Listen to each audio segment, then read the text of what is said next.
critics, they said they should give tremendous amount of credit to the Obama administration. With all these handicaps, he has been able to push the economy in the right direction.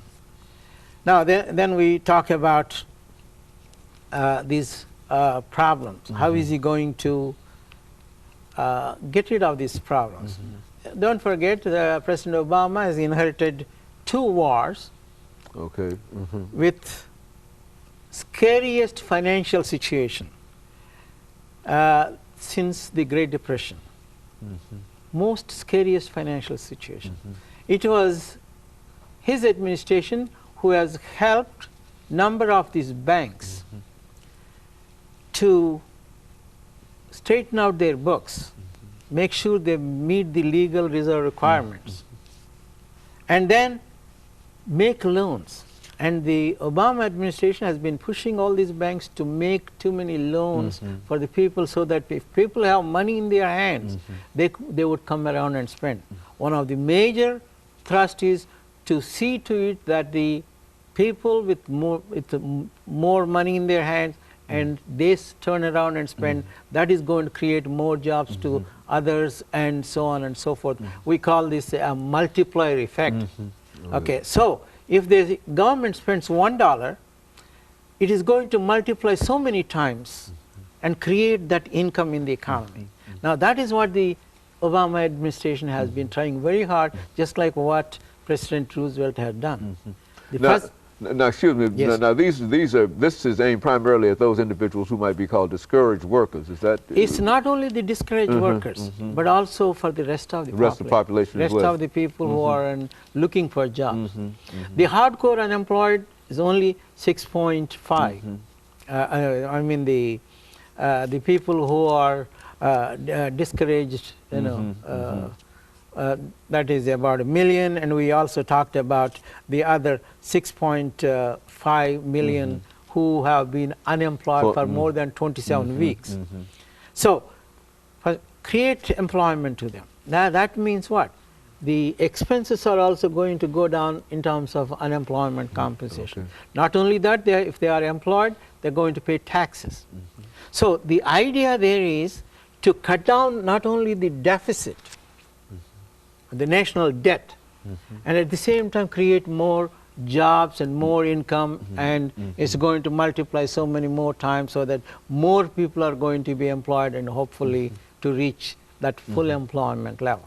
That is what the objectives of the so here the Obama administration has started a stimulus plan. The stimulus plan amounts to about $787 billion package.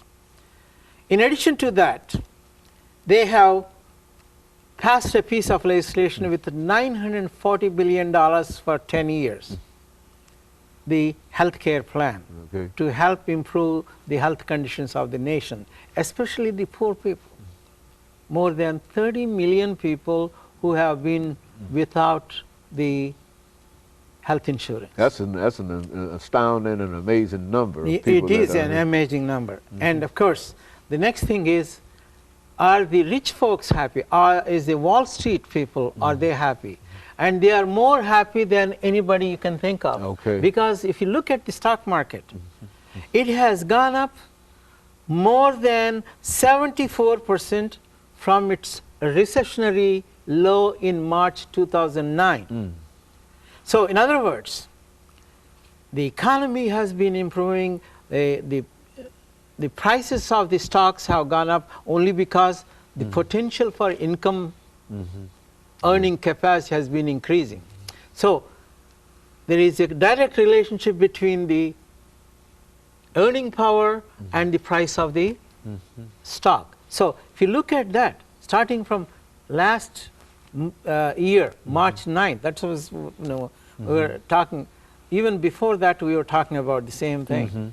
So the Wall Street is more comfortable than any of us. And that's why they are pumping in more money into the stocks and bonds. And don't forget, the interest rates are at its lowest point. What they call prime rate, which the bankers give to their best customers is only around 3.25.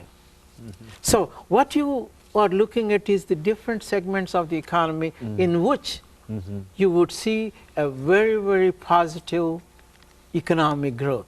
Okay, and of course, Dr. Paruchuri, we'll get in right for the last minute of the show. But when you say overall, and I think that what you said has simply indicated that there's been a tremendous upturn in reference to the economy, and by revisiting this, that we can find that there are a lot of positive things that come out of it that probably would not have been positives had not this plan been put into operation. Would you say that that Yes, might be? it is, and we must also give credit to Secretary Paulson. Very good. And of course, let me encourage our audience to tune in again next week for another informative edition of Conference. Thank you and good morning.